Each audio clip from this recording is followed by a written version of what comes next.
this first match, so I think this first match is going to be a pretty big deal. So here we go. Good luck to both again. And I like this new strat in the beginning of the Metalman stage where the runners are not damage boosting through there again. I think it's smart for a tournament setting to not damage boost through that first enemy and just preserve every amount of health that you can, because both of these runners know that if they die in this stage due to health management, which is a very common thing in this tournament, they're probably losing that race. These guys are too consistent to get behind by 15 seconds and feel confident in coming back. So I think that's a really smart move. It's interesting that they're not taking some of that conservatism later on in the run, especially in Wily stage as we've seen, but I think it's a good move early on here. I think Elpis once told me that it's actually a little faster to avoid the damage boost from that round. Really? So the optimal strat would be to jump over him, but that jump is really precise and really hard to pull off. So Sure. For the race setting, this is the smart move. Yeah, the way they're doing it definitely isn't saving time over damage boosting through it, but the and both of them are right now at 4 pellets. Ooh, Endy getting the drop, that's very nice for him. But going ahead and taking an additional damage boost, both of them are going to have to get hit by the Metal Blade. That is very bold for both of them. Endy had the amount of health he needed and intentionally boosted through. Oh no, is one of them gonna miss this? Oh, come on. Oh, and Endy did miss it! Very risky by Endy. Endy had the amount of health he needed to go ahead and just take the body hit from Metalman, and instead opted to go ahead, damage boost through an additional enemy to save a second, and loses well more than a second going ahead and doing that. And he's really putting himself behind the 8 ball in this situation. You know, putting yourself behind by this many seconds in race 1 means you are putting yourself in a situation where you might have to win 2 in a row, and that's a lot of pressure to put yourself on. I do not agree with that decision by Endy one bit. Yeah, but he's the one that basically made this setup, so I think he's pretty confident in it, and I guess he gets it 100 out of 101 times or something like that. Yeah, so. that is true. He was the first one to start consistently doing that in runs. If you missed what happened, essentially you want to have, I believe, 5 health pellets going into the Metalman fight, because Metalman's body does 4 damage, and the setup to get him glitched into that wall does body damage, which is going to lower you down to the 1 pellet. So if you have anything less than that, which is basically based on RNG and the drops that you get, you have to get hit by his Metal Blade. Elpis pulled that off last race, and pulled it off this race as well. Endy, unfortunately, not able to pull it off, taking a death, and that's a huge deal in a race like this. In a standard Mega Man 2 tourney race, the runners can come back from that. It's not a big deal. In this race, I'm not so sure. I mean, Elpis, it's his race to lose at this point, even only 3 minutes into a 20-minute race. He's going to have to make a big mistake, or Endy's going to have to hit a lot of frame-perfect tricks that Elpis doesn't to catch up. This is a really unfortunate start to the second set of 3. Yeah, that's true. That's one of the biggest time losses that we have seen already in this tournament happening. So that's not a common thing to happen, but it happened before, and it mostly decides the race, unfortunately. Yeah, I mean, we don't know for sure. Elpis has made a couple mistakes. I mean, he has died twice in the first 2 races. Not as costly as that death, but he has died. These runners push this run to the limit. We've seen how many times they have to be down to 1 pellet of health.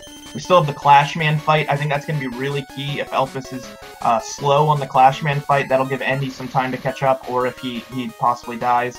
But this is Elpis's race to lose, and he's a good, 3rd of a level ahead now, maybe 4th of a level ahead.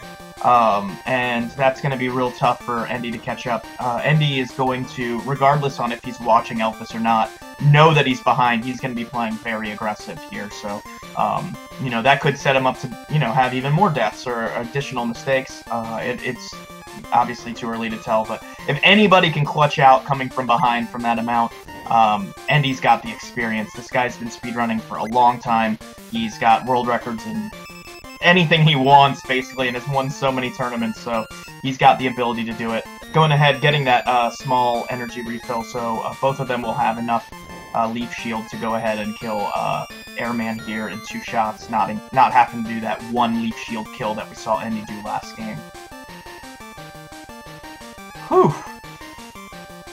After 2 really intense races, it's very unfortunate to see this one start this way, but I'm hopeful that something could happen. You know, I'd hate to see Elpis make a big mistake, but I want something to happen to get Endy to catch up. Maybe he can hit all the frame perfects, I don't know, but I want to see this close at the end.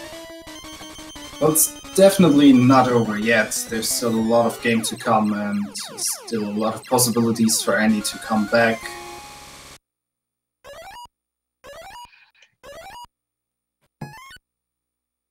Now we're going to be going into that Clashman stage. This stage could definitely give Endy an ability to catch up a little bit of time. As we said, the Clashman fight really difficult. Mega Man sprite's very large. It's hard to jump over Clashman. Similar to what caused the death in Metal Man, all of these bosses do 4 body damage, so if you touch their body sprite, you take 4 pellets of damage.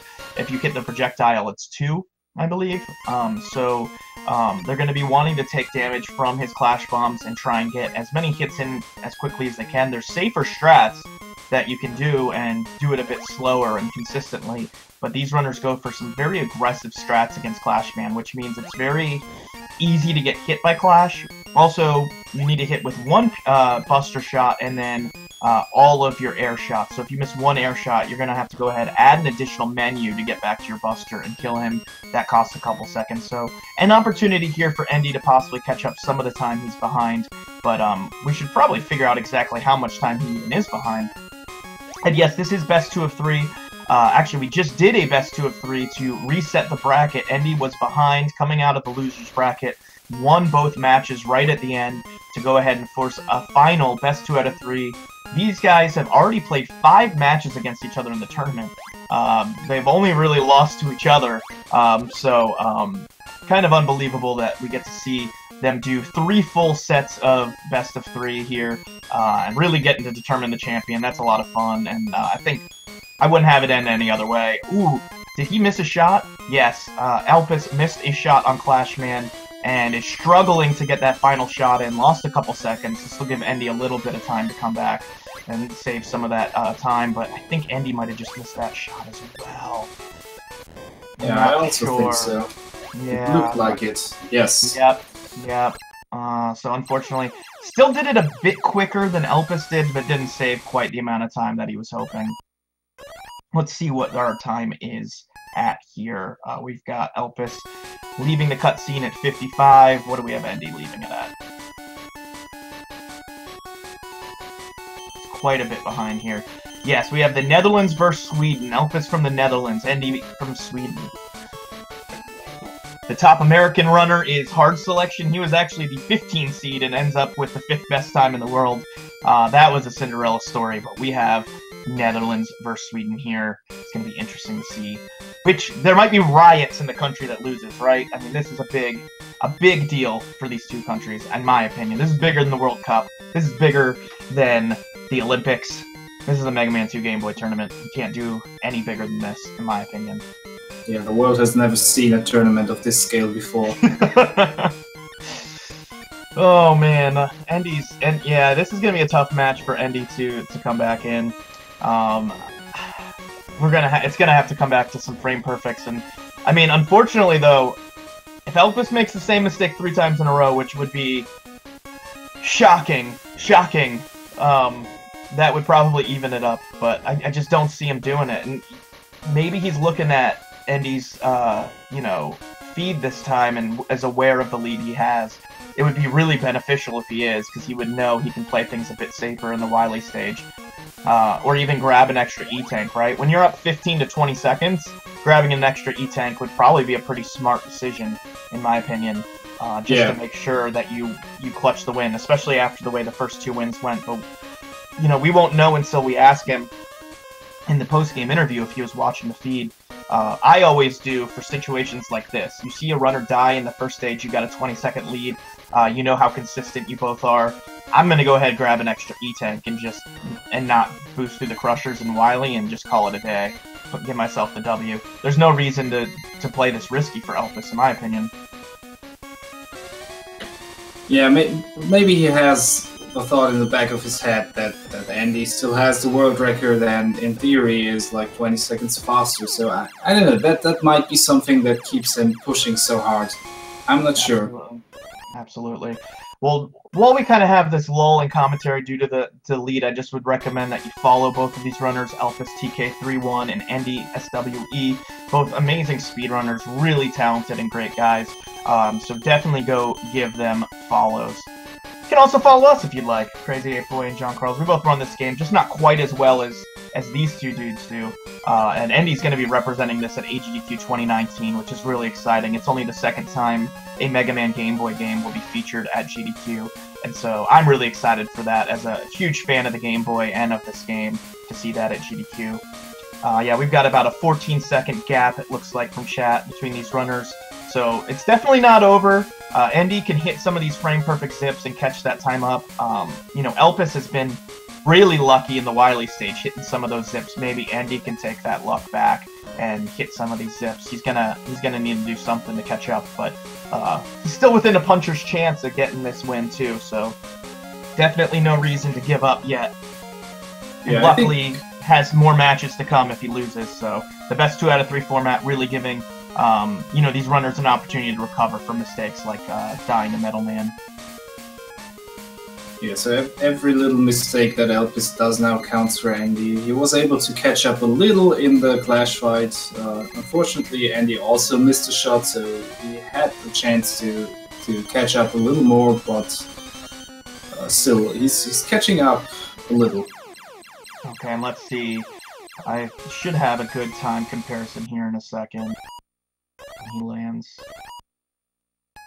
Yeah, we're about 12 seconds apart now. Not too bad. That's not insurmountable for sure. And he's done a good job of grinding back a little bit of this time, but he's going to need some bigger time saves coming up. Luckily, that opportunity is now at his fingertips because we have gotten the hard knuckle, and the hard knuckle is going to allow us to do some of these out-of-bounds tricks, and some of them are frame-perfect and save a decent chunk of time. So if he's able to hit some of these frame-perfect tricks, he's going to be able to catch up some of that time and put the pressure on Elpis. But right now, and then Elpis goes ahead and hits. That's the first time someone's hit that specific frame-perfect trick, and he's just going ahead and putting the pressure right back on Endy.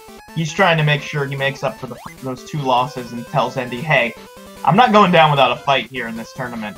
I beat you in the first, you know, the semifinals of the winner's bracket. I'm not going to lose 3 matches in a row to you. And Endy, again, with that quick setup I've never seen before. I really like that. And it is considerably faster than the way most of us do that. I've never seen it before today, actually. He does this little hop falling down from the one wrap and is able to set up the other without lining it up on the ladder. And both of the first 2 races used that to catch up a couple seconds of time on Elpis. This time, Elpis hit that first frame perfect and is maintaining this lead. Oh, did he hit it as well? Wow, yeah. Okay. Somehow I missed that. I was so excited that Elpis hit it, so unbelievable stage for Endy, hitting all of those. Might have actually caught up time, even with Elpis hitting the frame perfect, which is I think so. Kind of insane. Yeah, these races, these 2 are so consistent at this game, so consistent. I mean, it's hard to just even articulate. If you haven't watched runs of this before by other runners, people like me, the mistakes that are costing games earlier in this tournament, even up to, you know, a couple rounds ago, were not these 2-3 second time saves, but here they are, and Elpis hits that up zip again. Well, no, Endy hit it last time. This time, Elpis hitting that up zip, Endy not hitting it. That might be all she wrote at this point. It's going to take a mistake now for Elpis to I think Endy was a little low on hard knuckles, if I saw that right, so that might be the reason he didn't even try to go for the up zip. Yeah, if you're interested in running this game, definitely check out all the people who ran in this tourney. Tremaine actually has a tutorial that he made. It's a little bit outdated at this point. I'm sure one of these runners might decide to make a new one at some... Whoa! No! What? Endy just soft locked, didn't he? Did he soft lock, or did... I'm not entirely sure if that's a You soft wrapped down to the beginning of the stage. I have never seen that. Oh my goodness. This tournament... I thought that could this only happen finals if matchup you do is the getting upset crazy. He just zipped through all the way back to the beginning of stage. Okay, the Needleman stage. I didn't really see what happened because I was focusing on Elpis's screen. He fell through the bottom of the stage, he fell through a white screen, and then landed back at the beginning of the stage. Unbelievable. Unbelievable. I have never seen that, ever. And, I mean, that's all she wrote, really, for Endy on this race. I mean, Elpis is going to take this at this point. That's very unfortunate. He went for the Elpis zip and somehow warped to the beginning of the stage, which is not going to help him win this. I'll tell you that much. that cost him, like, 30 seconds. I'm really confused. I know about that, but I thought that could only happen if you did something wrong with the upzip. I really don't know how to explain that one right now. Yeah, well, definitely people in chat clipping that because I don't know if that's... Oh, and then dies too. Needleman. This whole run's just not going Endy's way, and that's okay. Sometimes that happens. He knows everything resets next match. He just needs to win one match, and he'll be forcing a final match. So he knows this run didn't go well. You see him in chat there. He says, "Great run." It's obviously frustrating having a run like this, but get all of your issues out in one run. That's fine. You know, let the penalty be a little bit less than mistakes over a couple of different races. So Endy, unfortunately, gonna have to punt this one, and Elpis is gonna force the pressure back his way. Endy's gonna have to win 2 in a row to win this tournament. Unbelievable. Unbelievable. Yeah, and I actually just didn't really see what happened on Elpis's screen. You can pull up those clips. There's a couple in chat. You can see what happened. It's a little bit crazy. Yeah, no, I was watching that, but I didn't see if Elpis again did those crazy zips. He did not. He did not hit the zips this time. But I mean, I think he's probably aware that he does not need them at this point. It looks like he is kind of playing things a little bit casually at this point. I assume he's not going to take damage from these crushers. Yeah, he's aware of the lead. He's watching Endy's stream, and he knows he's got this wrapped up. Let's not make the same mistake 3 times in a row. And we're going to go ahead and force game number 4. Could be our final match of the tournament. Who knows? I want to see a game 3. I want all the pressure down to 1 match. That's what I'm looking for. Unbelievable. And now Elpis having enough health. Let's see if he actually slides under Wily correctly or not.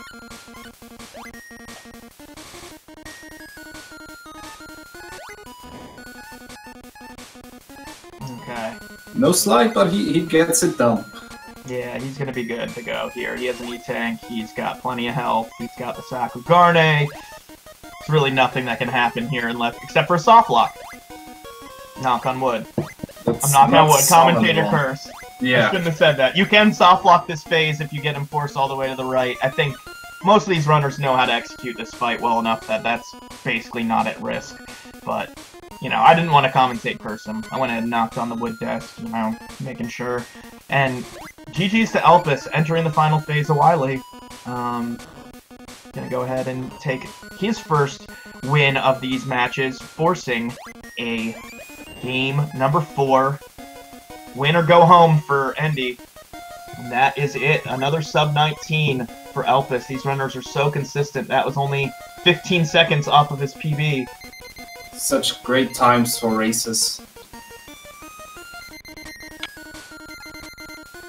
And as this all wraps up here on match number 3 here, as I said, there's a tutorial you can find on YouTube Tremaine made if you're looking at running this game. It is a pretty easy run to learn, I would say. It's a hard run to master, but it's a pretty easy run to learn, and it's pretty satisfying. It's a lot of fun. If you're a Mega Man fan, definitely recommend checking that out.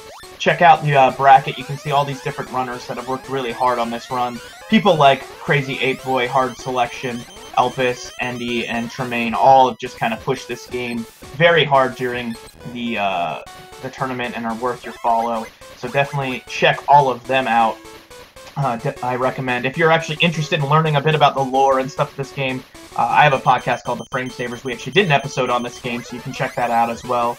But I recommend playing this. I recommend playing the Mega Man Game Boy games in general. They're definitely appreciated and a lot of fun, and have some pretty good speed tech to them as well. So something that worth checking out. And Endy, as bad as that run looked for Endy, only 20 seconds off my time, 30 seconds off my time. So, you know, he's a good runner. Just not his best game, and he's going to have to clutch up and win this next one to force a best 2 out of 3 final match. And that's what I'm rooting for. Sorry, Elpis, I'm rooting against you for this one just because I want to see a winner go home final match for this whole tournament's stake. I don't know. What do you want to see? It's like there was too much crazy stuff going on in these two matches. I want to see a clean, very tight race that doesn't get decided by an unfortunate death. That's what I really want to see. Yeah, we have not had both runners go deathless in the same race yet, which is surprising for these two. I mean, honestly, the two Elpis deaths, very surprising. The Metal Man death, not quite as surprising. That does happen in these races. As you said, Endy is very consistent at that strat, but it is quite difficult. It's not a huge shock that he died. He did die again to Needleman, but at that point, he had essentially punted the race by having terrible luck on some sort of strange wrap back to the beginning of the stage that we've never seen. So Endy can go ahead and chalk that up as that was a bad one. You know, sometimes you just have a race and it doesn't go your way. And this one cleans the slate. He can start fresh and try and force a game 3. But again, if Elpis wins this, it's over. Elpis wins the tournament. He is the top runner. He has all the bragging rights. And even though Endy has the world record, he has the GDQ run coming up. Elpis will be able to say, hey, I won the tournament, though. He's going to have those bragging rights if he wins. So Endy's got his back to the wall. And I think these runners are probably going to stay as consistent. It'll be interesting to see if Endy gets a little bit on tilt for that run. That was a real rough race for him. A lot of mistakes happened. I think he has the mental fortitude to just brush it off and play like it didn't even happen, though. He's just such a seasoned veteran. He's done so many tournaments here on Speed Gaming. I don't think it's going to get to him like it would most runners. If it were me, I would probably perform much worse in this next race. I don't think it's going to make a difference for him. What do you think? Yeah, I also think that it doesn't get to him. He knows what he's capable of, and I mean, stuff like that, it can happen. It definitely won't get to him. I don't think so. It's the nice part of doing this format of best 2 out of 3. It's a big reason why when I organized this tournament, I decided, let's do best 2 out of 3. It's a short game, first of all, but also you don't want to lose because of one mistake. And, you know, one mistake is so punishing in this game, especially at this level. I think doing this format, getting the bracket reset, we're getting to see somebody earn the win. And I think whoever comes out on top of this best 2 out of 3 is going to have deserved to have won this tournament, and I'm really excited to see who it is. Both of these guys are deserving of it. Honestly, they're both just incredible speedrunners and awesome guys as well. So I'm excited to see how this race starts. My biggest hope is that nothing happens